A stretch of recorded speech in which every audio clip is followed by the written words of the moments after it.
चंबल और बीहड़ का नाम सुनते ही दिमाग में सबसे पहले जो तस्वीर सामने आती है वो डकैतों की है। एक समय था जब चंबल नदी के आसपास क्षेत्र और बीहड़ में डाकुओं का बोलबाला था।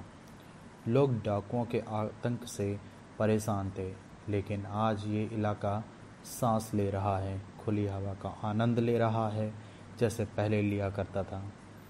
चंबल नदी के आसपास के इलाके में 6वीं से 13वीं शताब्दी के कई ऐतिहासिक स्थल देखने को मिलते हैं।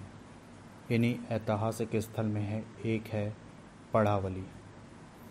पढ़ावली मुरैना से 29 किलोमीटर और ग्वालियर से 35 किलोमीटर दूर स्थित है। पढ़ावली अपने मंदिर और गढ़ी के लिए जाना जाता है। पढ़ावली गांव में एक गढ़ी है जिसे गढ़ी पढ़ावड़ी कहते हैं। यहाँ एक गढ़ी के अंदर एक मंदिर है जो आकर्षण का केंद्र है। गढ़ी तक पहुँचने के लिए सीढ़ियाँ बनाई गई हैं। सीढ़ियों की शुरुआत में ही दोनों तरफ शेर और शेरनी की मूर्ति लगी हुई है, जो मानो इस तरह लग रहा है कि वे इस गढ़ी की रक्षा किसी सैनिक की तरह कर रहे हैं। आमतौर पर ऐसा देखा जाता है कि शेर मुख्य द्वार की रक्षा करता है, लेकिन यहाँ शेर और शेरनी दोनों हैं। जैसे ही सीढ़ियाँ पार करते हैं, सामने आता है मंदिर का मुख मंडप। इस गढ़ी में अब ये मुख मंडप ही शेष बचा है। ऐसा कहा जाता है कि पहले यहाँ एक मंदिर था जो भगवान शिव को समर्पित था।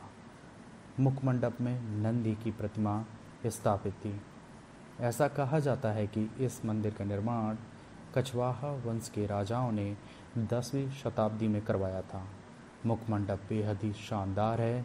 इसे देखकर लगता है कि मंदिर कितना विशाल और कलात्मक रहा होगा। बल्ब व पत्थर से मुख मंडप बेहद कलात्मक है, जिस पर बारीक कारीगरी की गई है। खंभों से लेकर छत तक कारीगरी की अद्भुत कला दिखाई देती है। इस मुख मंडप में 2 द्वार हैं जो उत्तर और दक्षिण दिशा की ओर हैं। 16 खंभों पर खड़ा ये मुख मंडप एक चबूतरे पर बना हुआ है। खंभों पर की गई बारीक कारीगरी इसे और शानदार बना देती है। इन खंभों पर फूल, पत्ती, जंजीर से लटकी घंटी, उल्टा कमल, योगिनी और भोगविलास की मुद्रा को उकेरा गया है। खंभों पर अलग अलग देवी देवताओं के अलावा यक्ष, यक्षिणी, गंधर्व आदि को उकेरा गया है। मुखमंडप की अंदरूनी छत पर जो कारीगरी की गई है वो विस्मय में डालने वाली है। कारीगरी को देखकर लगता है 3D प्रिंटिंग की गई हो। कभी कभी इस तरह की कारीगरी कैसे संभव है? हजारों साल पहले इतनी शानदार कलाकृति बनाना एक सुखद अनुभव देता है। मंदिर के गवाक्षों पर विभिन्न धार्मिक कहानियों को बड़ी खूबसूरती से उकेरा गया है। स्तंभों पर मानवीय एवं जानवर स्वरूप आकृतियों के अतिरिक्त घटना पल्लव को बनाया गया है। शिव परिवार, सूर्य, शिव विवाह, शिव भक्तों की कतारें, शिवलिंग की पूजा, विष्णु के 10 अवतार, कृष्ण लीला, चामुंडा, विद्याधर, गंधर्व, नर्तकियाँ, संगीतकार, नायक, मैथुन रथ, युगल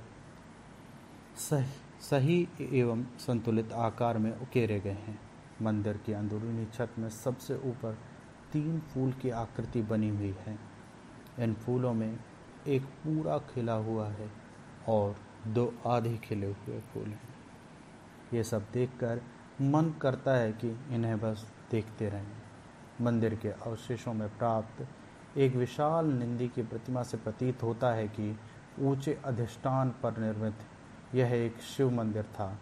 मंदिर के अंतःभाग में दीवारों पर हिंदू देवी देवताओं की प्रतिमा उत्कीर्ण हैं, जिनमें ब्रह्मा, विष्णु, महेश, सूर्य, गणेश, काली और विष्णु के अवतारों का अंकन प्रमुख है। इनके अतिरिक्त दीवारों पर भागवत, रामायण एवं पुराणों से संबंधित प्रतिमाओं को उकेरा गया है जो उस काल की कला एवं संस्कृति को प्रतिबिंबित करती है। इस मुखमंडप के अलावा यहाँ बाद में एक गढ़ी बनाई गई।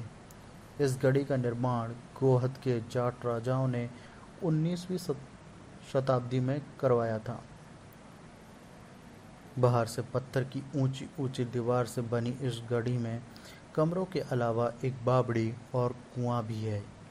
इसके अलावा इस गढ़ी में बुर्ज को बनाया गया है जो सैनिकों के पहरा देने के लिए बनाया गया था। गढ़ी के अंदरूनी भाग में ईंट का इस्तेमाल किया गया है। दरवाजे और खिड़कियां मेहराब बनाई गई हैं जो इस्लामिक स्थापत्य कला का उदाहरण है। पड़ावली बटेश्वर और मिटावली के बीच स्थित है।